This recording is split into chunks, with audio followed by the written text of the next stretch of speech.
দুনিয়ার হাসান জিনিস, ভালো জিনিস, দুনিয়ার মঙ্গলজনক কল্যাণকর বিষয়গুলি আমার কাছে চাও। রব্বানা আতিনা ফিদ দুনিয়া হাসানা ওয়া ফিল আখিরাতি হাসানা, এবং আখিরাতের ভালো জিনিসগুলি চাও। ওয়া কিনা আযাবান নার, এবং আমার কাছে জাহান্নামের আগুন থেকে মুক্তি চাও। জাহান্নামের আগুন থেকে আমার কাছে পানা চাও। রব্বে কায়নাতের কাছে চাওয়ার জন্য রব বলছেন, আমার আপনার দুনিয়ার অনেক রিজিক দরকার, হালাল ভাবে কোটিপতি হওয়ার দরকার। চাইতে হবে কার কাছে? মালিকের কাছে। মালিক বলছেন, প্রতিদিন মাগরিবের নামাজ পড়ে সূরা ওয়াকিয়া তেলাওয়াত করো, আমি আল্লাহ ধনী বানায়া দেব। প্রতিদিন মাগরিবের নামাজের পরে সূরা ওয়াকিয়া তেলাওয়াত করো, তুমি কোনোদিন রিজিকের অভাবে কষ্ট করবা না, আমি আল্লাহ রিজিকের অভাব দূর করে দেব। তাহলে আমার আপনার তো রিজিকেরই দরকার। তাহলে সবকিছু চাইতে হবে মালিকের কাছে। এখন ওই রব্বে কায়নাতের কাছে আমি আর আপনি যে চাবো, মালিকের সাথে যদি সুসম্পর্ক থাকে, মালিকের সাথে যদি আমার আপনার সম্পর্ক ভালো হয়, চাইবো, চাইতে দেরি হবে, মালিক আমাকে আপনাকে দিতে আর দেরি করবে। আর যদি মালিকের সাথে সম্পর্ক ভালো না থাকে, দোয়া করব, দোয়া তো কবুল হবে না, মালিক দিবে না। মালিকের খাজানা সব আছে, মালিক যাকে পছন্দ করে তাকে দেয়, আর মালিকের প্রতি যে অসন্তুষ্ট তাকে বঞ্চিত করে। এই জন্য আমার আপনার মালিকের কাছে চাওয়ার মতো যোগ্যতা অর্জন করতে হবে আগে, যে আমার আপনার কোন সিফত, কোন গুণ, যেই গুণ অর্জন করার পরে আমার মালিকের সাথে আব্দিয়াতে সম্পর্ক হবে, ভালোবাসার একটা বন্ধন কায়েম হবে। যখন মালিকের সাথে আমার ভালোবাসার বন্ধনটা মজবুত হয়ে যাবে, তখন আমি শুধু দুইটা ঠোঁট নাড়াচাড়া করে চাইব, আমার ঠোঁট নড়বে দুনিয়া, মালিক আসমান থেকে তাৎক্ষণিক ব্যবস্থা করে দেবে।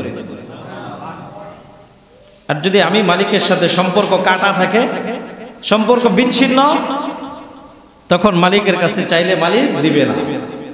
এজন্য মালিকের কাছে চাওয়ার আবার সিস্টেম বলে দিয়েছেন, কিভাবে চাইবা। দুনিয়ার মানুষের কাছে চাইলে, যদি কেউ ডিসি সাহেবের কাছে যা, গাজীপুর জেলা প্রশাসক, তার কাছে যা, কোনো কিছু আবেদন করার জন্য দরখাস্ত লেখে, দরখাস্ত লেখার নিয়ম আছে। যদি নিয়ম ভঙ্গ করে দরখাস্ত লেখে, জেলা প্রশাসক তার দরখাস্ত মঞ্জুর করবে না। তার সাথে যদি বেয়াদবি হয়, শাস্তির ব্যবস্থা। দেখেন না, এখন তো বর্তমানে চলতেছে আরেক মহামারী। বিশেষ করে মসজিদ মাদ্রাসা, আমরা যারা দায়িত্বে আছি, যারা প্রোগ্রাম করি, সম্মেলন করি, মানুষকে ওয়াজ নসিহত শোনানোর জন্য, আমরা খুব বেকায়দার মধ্যে। নাম নিয়ে যে এক পারাপারি, কার নাম আগে হবে, কার নাম পরে হবে, কোন নেতার নাম আগে, কোন নেতার নাম পিছনে।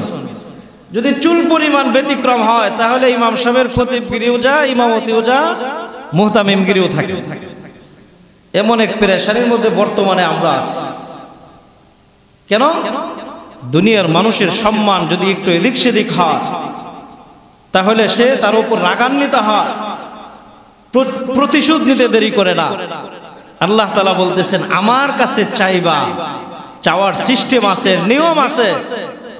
ওই নিয়মগুলি মেনটেন করে তুমি আমার কাছে চাও, তুমি চাওয়ার মতো যোগ্যতা অর্জন করো।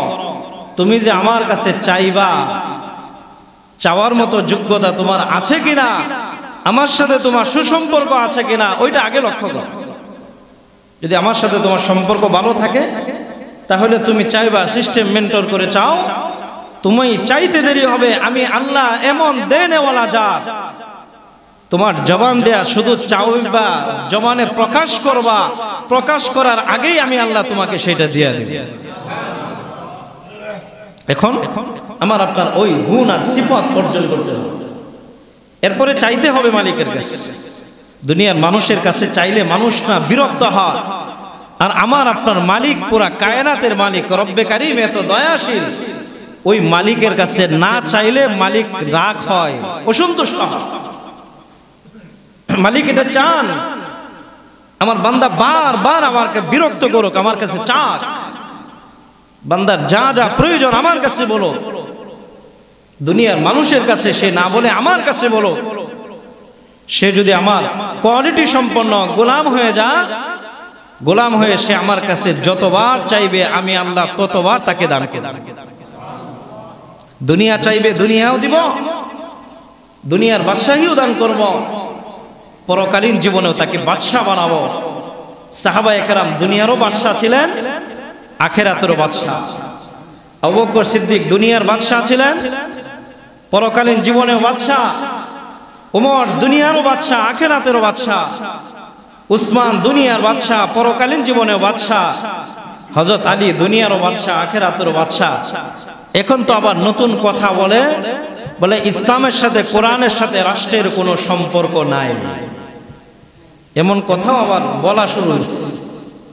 কোরআনের সাথে নাকি কোনো সম্পর্ক নাই, যেই রাষ্ট্র কোরআন ছাড়া পরিচালিত হয় ওই রাষ্ট্রে কোনোদিন আল্লাহ তাআলার রহমতের আশা করা যায় না, ওই রাষ্ট্রে কোনোদিন মালিকের মদদ আসতে পারে না। বলে কোরআনের সাথে রাষ্ট্রের কোনো সম্পর্ক নাই। সাহাবায়ে কেরাম কোরআন ছাড়া রাষ্ট্র চালাইছে? হযরত ওমর অর্ধ জাহানের খলিফা ছিলেন, ওনার আঙ্গুলের ইশারা অর্ধ জাহান পরিচালিত ছিল। হযরত ওমর অর্ধ জাহানের খলিফা ছিলেন, ওনার আঙ্গুলের ইশারা অর্ধ জাহান পরিচালিত হইতো। ওমর কি কোরআন ছাড়া রাষ্ট্র চালাইছে না কোরআন নিয়ে চালাইছে? আল্লাহর নবী তো রাষ্ট্রনায়ক ছিলেন, নবী কি কোরআন ছাড়া চালাইছে? আজকে বেহুদার মতো কথা বলে, নির্বুধ আর আহম্মক, জ্ঞানহীন, অজ্ঞ, মূর্খ, ওদের মতো কথা বলে। পরে কোরআনের সাথে রাষ্ট্রের কোনোই সম্পর্ক নেই। এর চাইতে এরা আহম্মক আর ব্যাককল কেউ হতে পারে যে এটা বলে। এটা মানুষের দিল থেকে মুসলমানদের ঈমানকে দুর্বল করার জন্য এটা বলে, মুসলমানদের ঈমান নষ্ট করার পায়তারা, এছাড়া আর কিছু। আমার আপনার ঈমান সদা সর্বদা আমার আপনার কলবের মধ্যে বিদ্যমান রাখতে হবে। কারো কথায় ধোঁকা পড়ে নিজের ঈমানকে নষ্ট করা যাবে না। আমি যেটা বলতেছিলাম, দুনিয়ার মানুষের কাছে চাওয়ার নিয়ম আছে, পদ্ধতি আছে। আমি আর আপনি মালিকের কাছে চাবো। প্রথম তো হলো যার কাছে আমি চাবো, দুনিয়ার কারো কাছে যদি আমি আবেদন করি, আবেদন নিয়ে যাই, তার সাথে যদি আমার সম্পর্ক ভালো থাকে, সম্পর্ক ভালো থাকার পরেই না তার কাছে কোনো কিছু চাওয়ার অধিকার আছে আমার। আমি আর আপনি যদি মালিকের সাথে সুসম্পর্ক কায়েম করতে না পারি, ওই মালিকের কাছে চাইবো, কিন্তু মালিকের কাছে আমি যে আশা করে চাইবো ওই আশাটা আর পুরা হবে না। এজন্য বলে হুজুর খালি দোয়া করি, দোয়া তো কবুল হয় না। কত দোয়া করি, দোয়া কবুল হয় না। দোয়া যে কবুল হবে, দোয়া কবুলের শর্তগুলি ঠিক আছে কিনা? দোয়া কবুলের শর্ত যদি ঠিক থাকে তাহলে মালিক দোয়া কবুল করবে না কেন? সাহাবায়ে কেরাম তো নিজের ক্ষেত জমিন চাষাবাদ করছে, বাগান একেবারে ফেটে চুরমার, পানি নাই, শুকায় বাগানের গাছ মারা যাইতেছে, আর নিজের কাজের লোককে ডাইকে বলছে, এই কুদাল নিয়ে যাও, আমার বাগানের চতুর্দিকে যায় দেখো, আমার বাগানের চতুর্দিকে পারগুলি ঠিক আছে কিনা, যদি কাটা থাকে ওইগুলি ভালো করে বন্ধ করো, পানি যেন অন্য জায়গা যাইতে না পারে। কাজের লোক বলতেছে, কি বলেন মালিক, বৃষ্টি আসার কোনো সম্ভাবনা নাই, আকাশ মেঘাচ্ছন্ন না, আপনি বলতেছেন পানি আসবে কোন জায়গা থেকে? সাহাবী বলছে, আরে বুঝো না, আল্লাহর নবী বলছেন বান্দার কোনো হাজত যদি সামনে আসে আর ওই বান্দা মসজিদে যা 2 রাকাত সালাতুল হাজত নামাজ পড়ে আর মালিকের কাছে চাইতে দেরি হবে, মালিক তার হাজত পূরণ করতে আর দেরি করে না। হাদিসের কিতাব খুলে দেখলেন, সাক্ষী সাহাবী, উনি মসজিদে গেছেন, বৃষ্টি হওয়ার সম্ভাবনা নাই, মসজিদে যায় 2 রাকাত সালাতুল হাজত পড়ে মালিকের কাছে পানি চাইছেন, পুরো এলাকা বৃষ্টি নাই, তার বাগানের মধ্যে পানি দেয়া মালিক ভরপুর করে দিছে। ওই মালিকের বান্দা আমি আর আপনি যদি মালিকের সাথে ওইরকম আবদিয়াতের একটা বন্ধন কায়েম করতে পারি, ওই বন্ধনটা যখন হবে, বন্ধন হওয়ার পরে আমি আর আপনি সম্পর্ক মজবুত হওয়ার পরে নিয়মটা মেনটেন করে মালিকের কাছে চাইব, আমি আর আপনি চাইতে দেরি হবে, মালিক আর দিতে দেরি করবে না। আমার আপনার মালিক তো বখিল না, গরিব না, দরিদ্র না, দুনিয়ার মানুষের কাছে চাইলে মানুষ না নারাজ হয়, আর ওই দেনেওয়ালা জাত না চাইলে বিরক্ত হয়। ওয়াসসালাম উনার পাখা ছিল 600। আল্লাহ তাআলা বলছেন 600 পাখা ব্যবহার করে তুমি ময়দানে মাজিদটা ঘুরো। হযরতে জিবরাইল বলছেন আমি ময়দানে মাজিদ অনেকবার চেষ্টা করলাম, চেষ্টা করে বারবার ব্যর্থ হইলাম, ময়দানে মাজিদের এক কিনার থেকে আরেক কিনার পর্যন্ত যাইতে পারি না। এত বড় বিশাল চেটিয়াল ময়দান, খালি জায়গা, ওই জায়গার উপরে হলো সাগর, মহাসাগর, ওই সাগরের উপর ঝুলন্ত আছে আমার আপনার মালিক রব্বে কায়নাতের আরশ। আল্লাহ তাআলা ওই জায়গা বসবাস করে, আর আল্লাহর আরশটা ওই জায়গা 8 জন ফেরেশতা বহন করে দাঁড়ায় আছে। 8 জন ফেরেশতা, হাদিসের মধ্যে রাসূল বলছেন ওই ফেরেশতাগুলি এত বড়, ফেরেশতাদের পা হলো জমিনের শেষ কিনারে, জমিন যেই জায়গা শেষ ওই জায়গা হলো ওদের পা, আর ওদের মাথা হলো ওই সাগরের উপরে, ওই সাগরের পানির উপর ওরা দাঁড়ায় আছে, তাদের মাত্র হাঁটু পানি। এত বড় ফেরেশতা দাঁড়ায় আছে, দাঁড়ায় আল্লাহর আরশটা বহন করে আছে। কোথায়? ওদের মাথা না। রাসূল বলছেন ওদের মাথা না, ওদের মাথার উপর দুইটা করে মহিষ গরুর মতো শিং আছে। এক একটা শিংয়ের গুড়ি থেকে আগা পর্যন্ত 50,000 বছরের রাস্তা। আল্লাহ তাআলার আরশটা ওই শিংয়ের উপর, আল্লাহর আরশ ওরা নিয়ে দাঁড়ায় আছে, আল্লাহর আরশ নিয়ে দাঁড়ায় আছে। তারা কোনোদিন উপরের দিকে তাকায়া মালিকের আরশ দেখবে ওই ক্ষমতা তাদের নাই। উপরের দিকে চাইতে পারে, চাওয়ার পারমিশন নাই। তো ওই রব্বে কায়নাত আমার আপনার মালিক, দেনেওয়ালা জাত, ওই মালিক বলতেছেন রাসূল, আমার আপনার রাসূলকে ওই জায়গা আল্লাহ তাআলা নিয়ে গেছেন। সিদরাতুল মুনতাহা যাওয়ার পরে জিবরাইল বলছেন ইয়া রাসূলুল্লাহ আমার আর ক্ষমতা নাই, আমি আর যেতে পারবো না, উপরের আপনি যান। আল্লাহ তাআলা নবীকে নিয়ে গেছেন। কিভাবে নিছেন? অনেক ব্যাখ্যা বিশ্লেষণ, আপনারা অনেকভাবে আলোচনা শুনছেন, আমি ওই আলোচনা করতে মোটেও প্রস্তুত না। ওটা মশহুর আলোচনা। নবীকে নিয়ে গেছেন আল্লাহ কুদরতি ভাবে। কিভাবে নিছেন আল্লাহ ভালো জানেন। আল্লাহ নবীকে নিয়ে গেছে, নিয়ে যাওয়ার পরে আল্লাহর একেবারে খাস কামরা, যে জায়গা আল্লাহ তাআলা নিজে অবস্থান করেন, ওই জায়গা আল্লাহর নবীকে দিয়ে গেছেন। নিয়ে যাওয়ার পরে আল্লাহর নবীকে বলছেন আমার হাবিব আসছেন বন্ধুর কাছে, হাদিয়া নিয়ে আসেন নাই, খালি হাতে আসলেন। আল্লাহর নবী মুস্কি হাসি দিয়ে বলছিলেন আল্লাহ তাআলাকে খালি হাতে তো আসি নাই, বন্ধুর জন্য হাদিয়া নিয়ে আসছি। কি হাদিয়া দেন? আল্লাহ তাআলার নবী তখন বলছেন আত্তাহিয়াতু লিল্লাহি ওয়াসসালাওয়াতু ওয়াত-তাইয়্যিবাত। মহান মালিক আমার বন্ধু, আপনার জন্য হাদিয়া নিয়ে আসলাম, খালি হাতে আসি নাই। এটা হাদিয়া পেশ করছেন আমার আপনার নবী। আত্তাহিয়াতু লিল্লাহি ওয়াসসালাওয়াতু ওয়াত-তাইয়্যিবাত। আল্লাহ তাআলা উত্তরে বলছেন আসসালামু আলাইকা আইয়ুহান নাবিয়্যু ওয়া রাহমাতুল্লাহি ওয়া বারাকাতুহু। আমার হাবিব আপনার উপর আমার রহমত বর্ষণ হোক। নবী আমাকে আপনাকে এত মহব্বত করে আর ভালোবাসে। ওই দিন এই মেরাজের রাত্রে আল্লাহ তাআলা যখন বলছেন আসসালামু আলাইকা আইয়ুহান নাবিয়্যু ওয়া রাহমাতুল্লাহি ওয়া বারাকাতুহু, এটা শোনার পরে নবীর চেহারাটা মলিন হয়ে গেছে।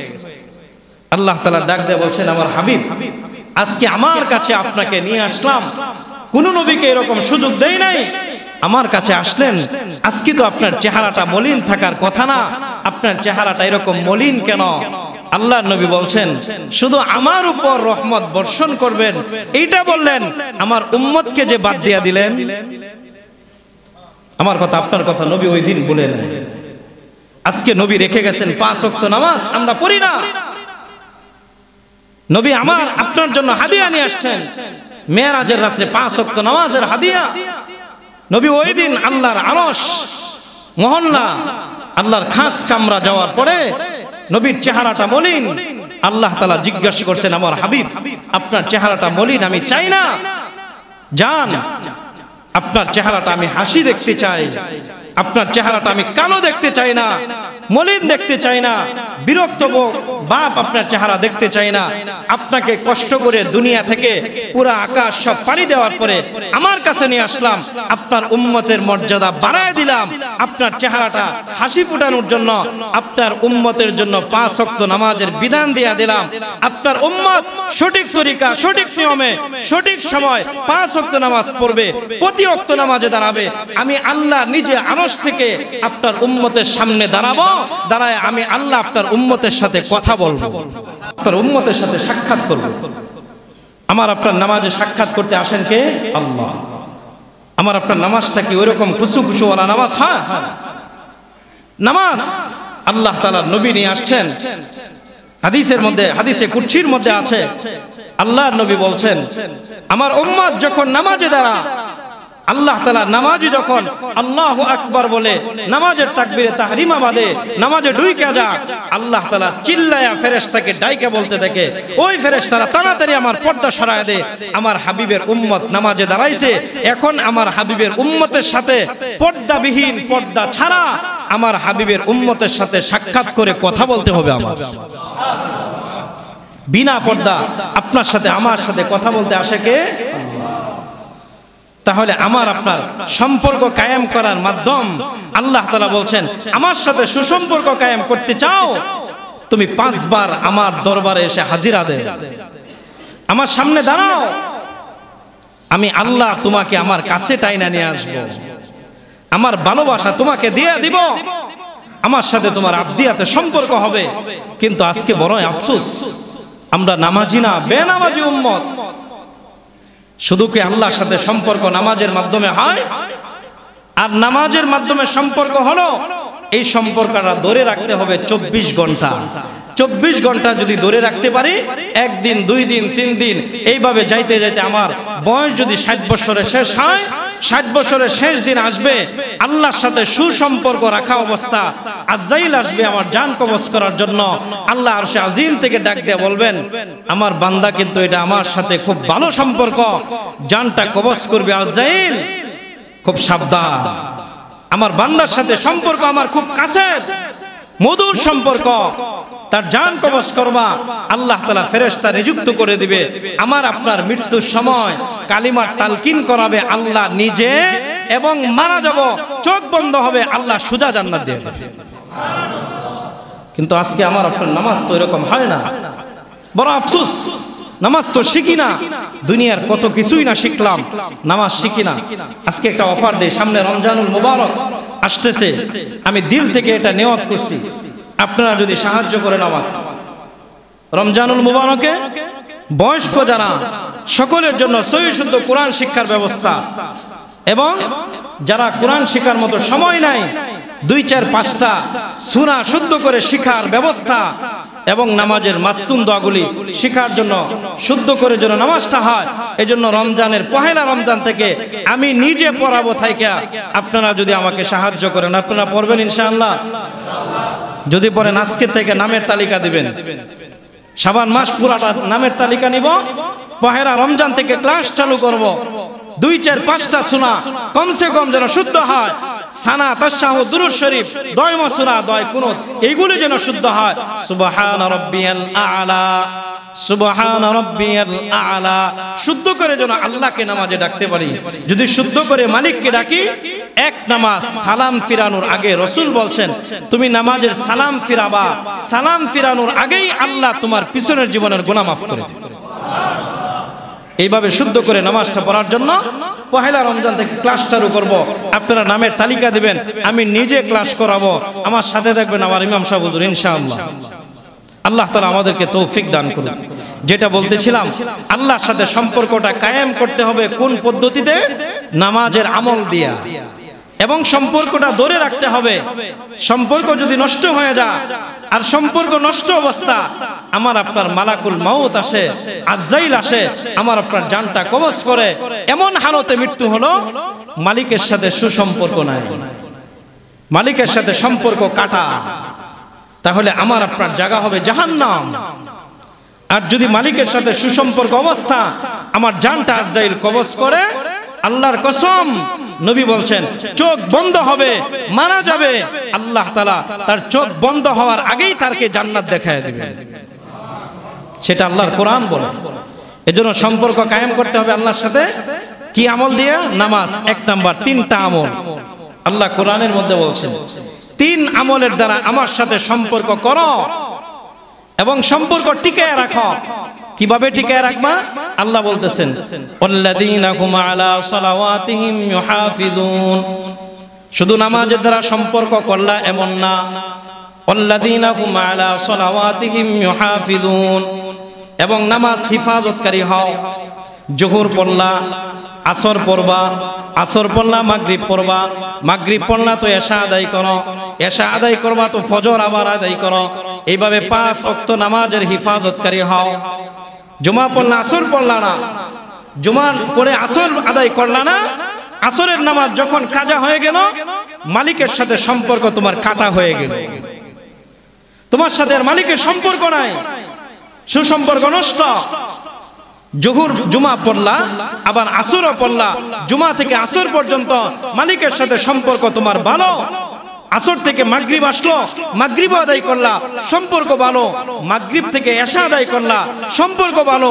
এশা থেকে আবার ফজরের নামাজ পর্যন্ত তুমি ঘুমাইলা, আবার আজান হলো, ফজরের নামাজ পড়লা। 24 ঘন্টায় তোমার কার সাথে সম্পর্ক ভালো রইল? মালিক আল্লাহ। এইভাবে যদি 24 ঘন্টা আমার আপনার চলতে থাকে, মৃত্যু আসবে, আমার আপনার কোনো চিন্তা। এজন্য আল্লাহ বলছেন ওয়াল্লাযীনা হুম আলা সালাওয়াতিহিম ইউহাফিজুন। নামাজকে হিফাজত করো। শুধু নামাজে যারা সম্পর্ক কায়েম করলে হবে না, তোমার এই সম্পর্ক টিকায় রাখতে হবে আজরাইল আসা পর্যন্ত। আজরাইল আসা পর্যন্ত সম্পর্ক টিকায় রাখতে হবে আমার সাথে। টিকায় রাখবা কোন পদ্ধতিতে? 5 ওয়াক্ত নামাজ আদায় করে। আল্লাহ তো সুবর্ণ সুযোগ দিয়ে দিয়েছেন, বলছেন এশারের নামাজ বা জামাত কেউ আদায় করলো, আবার ফজরের নামাজ বা জামাত আদায় করলো, সারা রাত ঘুমাইলো। আল্লাহ নবী বলছেন সারা রাত ঘুমানোর পরেও ফেরেশতারা তার আমল নামা সারা রাত দাঁড়ায় ইবাদত করার সব তার আমল নামা উঠাইয়া দিল। আল্লাহ আমাকে আপনাকে কত ভালোবাসে, আমি আর আপনি সেই ভালোবাসা বুঝি না। এজন্য 1 নাম্বার মালিকের সাথে সুসম্পর্ক কায়েম করার 1 নাম্বার শর্ত কি? খুশুওয়ালা নামাজ। এবং সম্পর্ক টিকায় রাখার মাধ্যম হলো নামাজের হিফাজত করা। 5 ওয়াক্ত নামাজ পড়া, 1 ওয়াক্ত পড়লাম, আরেক ওয়াক্ত কাজা করলাম, মালিকের সাথে সম্পর্ক নাই, সম্পর্ক নষ্ট হয়ে যায়। এজন্য আজকে থেকে একেবারে দিল থেকে ওয়াদা, আর 1 ওয়াক্ত নামাজও আমরা কাজা করব না। ওয়াদা করা যায় ইনশাআল্লাহ? আল্লাহ আমাকে সকলকে তৌফিক দান করুন। মালিকের সাথে সুসম্পর্ক কায়েম করার একটা শর্ত হলো আল্লাযীনা হুম আলা আল্লাযীনা ক্বাদ আফলাহাল মুমিনুন আল্লাযীনা হুম ফি সালাতিহিম খাশিউন। একটা হলো খুশুওয়ালা নামাজ, আরেকটা শর্ত 2 নম্বর শর্ত মালিক বলতেছেন 2 নম্বর শর্ত হলো তুমি নিজেকে সংশোধন করো। তুমি সংশোধন করো নিজেকে। এখন নিজেকে সংশোধন কিভাবে করব? আল্লাহ তাআলা কোরআনের আয়াতের মাধ্যমে বলে দিয়েছেন তুমি তোমার 3টা অঙ্গের সংশোধনকারী হয়ে যাও। 3 অঙ্গ যদি তোমার সংশোধন হয়, বাকি আর কোনো অঙ্গ লাগবে না। 3টা অঙ্গ পরিপূর্ণ সংশোধন হবে, তোমার পুরা বডি আল্লাহ সংশোধন করে দিবেন। তাহলে আমাকে আপনাকে সংশোধনওয়ালা মুসলমান হতে হবে। 3 অঙ্গ কি? আল্লাহ তাআলা কোরআনের পরের আয়াতের মধ্যে বলছেন الذين هم على صلاة الذي قد أفلح المؤمنون الذين هم في صلاتهم خاشعون والذين هم عن اللغو معرضون والذين هم الله تعالى বলতেছেন والذين هم যারা মুমিন على لغوهم معرضون। বেহুদা কথা থেকে তোমার জবানকে বাঁচাও। অনর্থক কথা, যেই কথার দ্বারা কোনো লাভ নাই। قد أفلح المؤمنون الذين هم في صلاتهم خاشعون والذين هم عن اللغو معرضون والذين هم عن اللغو معرضون। অনর্থক কথা, বেহুদা কথা, যেই কথা কোনো কাজে লাগে না, ওই কথার থেকে নিজের জবানকে বাঁচাও। যদি জবানে কথা বলতে হয় ভালো কথা বলো, খায়রুল কালাম বলো। আর যদি ভালো কথা না বলো, রাসূল বলছেন মান সাকাতা নাজা মান সমাতা নাজা। তুমি তোমার জবানকে বন্ধ রাখো, যে বেহুদা কথা থেকে নিজের জবানকে হেফাজত করে আল্লাহ তাআলা তাকে নাজাত দান করে। এজন্য ওয়াল্লাযীনা হুম আনিল লাগবি মুরিদুন, বেহুদা কথা থেকে জবানকে বাঁচাও। খায়রুল কালাম, সাহাবায়ে কেরাম বলছেন ইয়া রাসূলুল্লাহ খায়রুল কালাম কোনটা? নিজেকে সংশোধন করার 3 অঙ্গ আল্লাহ বলছেন হেফাজতকারী হও। 1 নাম্বার জবানকে বেহুদা কথা থেকে বাঁচানো। গীবত করা, শিকায়াত করা, পরনিন্দা করা, জবান নষ্ট হয়। খায়রুল কালাম, তোমার জবানে খায়রুল কালাম, উত্তম কথা বলো। সাহাবায়ে কেরাম বলছেন ইয়া রাসূলুল্লাহ খায়রুল কালাম কোনটা? আল্লাহ নবী বলছেন খায়রুল কালাম হলো লা ইলাহা ইল্লাল্লাহ, লা ইলাহা ইল্লাল্লাহ। এটা হলো আল্লাহর কাছে সবচেয়ে উত্তম কালাম। এই কালিমা পাঠ করো বেশি বেশি, জবানে আল্লাহ আল্লাহ উচ্চারণ করো, এটা আল্লাহর কাছে পছন্দনীয় কালাম। আমার আপনার রাত দিন 24 ঘন্টা আল্লাহর নাম উচ্চারণ হয়, লা ইলাহা ইল্লাল্লাহ উচ্চারণ করি না। এজন্য জবানকে বেহুদা কথা থেকে বাঁচানো।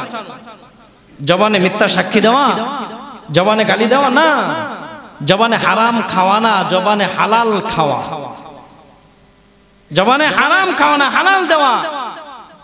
জবান থেকে নাপাক না বাড়ানো। আল্লাহ জবান দান করছে নিয়ামত। ওয়াল্লাযীনা হুম আনিল লাগবি মুরিদুন, বেহুদা কথা থেকে জবানকে বাঁচাও।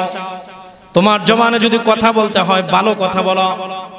1 নাম্বার নিজের সংশোধন হওয়ার জন্য, সংশোধিত মুসলমান হওয়ার জন্য 1 নাম্বার একটা অঙ্গকে আল্লাহ তাআলা বলছেন সংশোধন করো, সেটা হলো তোমার জবান। জবানকে বেহুদা কথা থেকে বাঁচাও। যেই কথা বলার দ্বারা কোনো লাভ নাই, কোনো ফায়দা নাই। জবানে আল্লাহু আকবার বলো। এজন্য হুজুরা বলেন মিছিল নারায়ে তাকবীর বলো, আল্লাহু আকবার। আল্লাহু আকবার জুলে বলা সুন্নাত। দেন ইমাম সাহেব যখন নামাজে দাঁড়া আল্লাহু আকবার আস্তে কোনা জোরে কর। মুয়াজ্জিন সাহেব আযান দেয় আল্লাহু আকবার জোরে বলে। আল্লাহ বলছেন আমার নাম জোরে উচ্চারণ করো। আল্লাহর নাম যত জোরে উচ্চারণ করবা আশেপাশে শয়তান থাকবে না। মানুষ শয়তান হোক আর আযাজিল শয়তান হোক, আল্লাহু আকবার আওয়াজ শোনার পরে শয়তান দৌড়ায় পালায়। এজন্য নারায়ে তাকবীর আল্লাহু আকবার জোরে বলতে হয়। আযানের আওয়াজ এজন্য জোরে। আমার আপনার জবানে জুড়ে যদি আল্লাহু আকবার বলি, আল্লাহ তাআলা ডাক দিয়ে বলেন বান্দা আমার নাম আমার বরত্ব ঘোষণা করলা, আল্লাহু আকবার। তুমি ঘোষণা করলা আমি সবথেকে বড়, এটা তুমি উচ্চারণ করলা। যাও তুমি আমার নাম ঘোষণা করলা বড় করে, আমি সবচেয়ে বড়। আমার নাম বড় করে বলার কারণে আমি আল্লাহ তোমাকেও বড় বানায় দিলাম। এজন্য আল্লাহর নাম জুড়ে বলতে হয়। আল্লাহু আকবার, লা ইলাহা ইল্লাল্লাহ। জবানে এইগুলি হবে উচ্চারণ, জবানে বেহুদা কথা হবে না।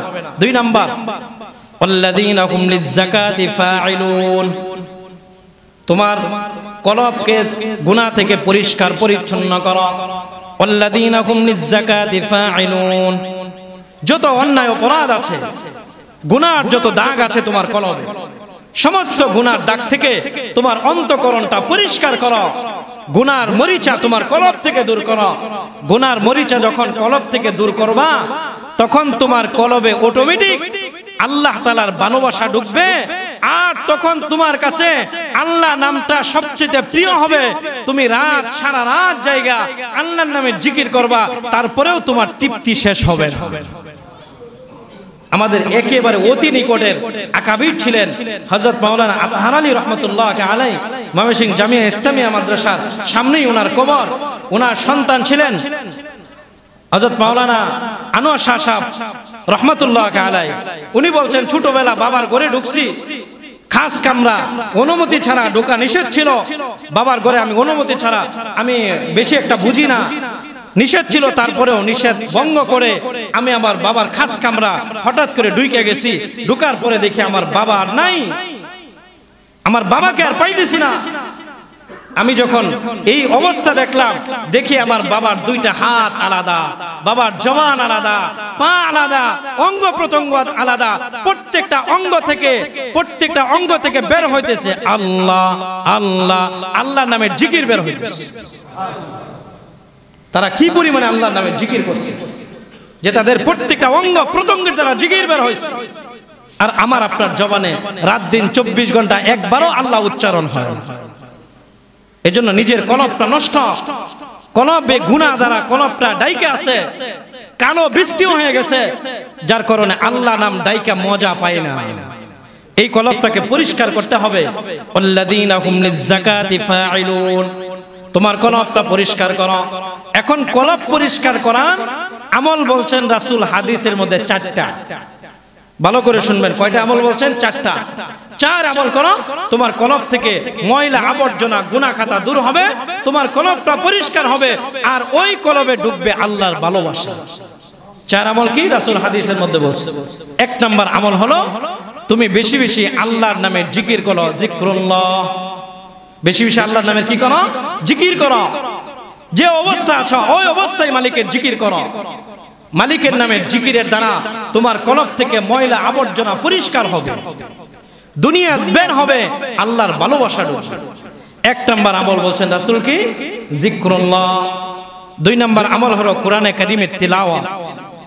রাসূল বলছেন কোরআন তেলাওয়াত করো, তোমার কলবটা পরিষ্কার হবে। 3 নাম্বার আমল ওই জিনিস, ওই বস্তুর কথা স্মরণ করো যেই বস্তু দুনিয়ার সমস্ত স্বাদ আর মজা কাইটা দেয়। সাহাবায়ে কেরাম বলছেন ওই বস্তুর নাম কি?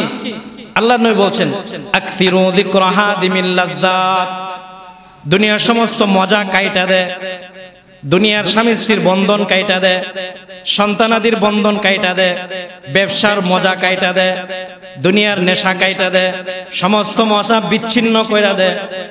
আকসিরু যিকরা হাদিমিল লাযযাত, রাসূল বলছেন ওই বস্তুর নাম হলো আল মাউত। বেশি বেশি তুমি মৃত্যুর কথা স্মরণ করো। মৃত্যুর স্মরণ যখন বেশি বেশি করবা তখন তোমার দ্বারা গুনাহ হবে না, তখন তোমার দ্বারা পাপাচার হবে না। মৃত্যুর কথা বেশি বেশি স্মরণ করো। আম্মা জান আয়েশা বলছেন ইয়া রাসূলুল্লাহ, মৃত্যুর কথা স্মরণ করব বেশি বেশি, কতবার স্মরণ করব?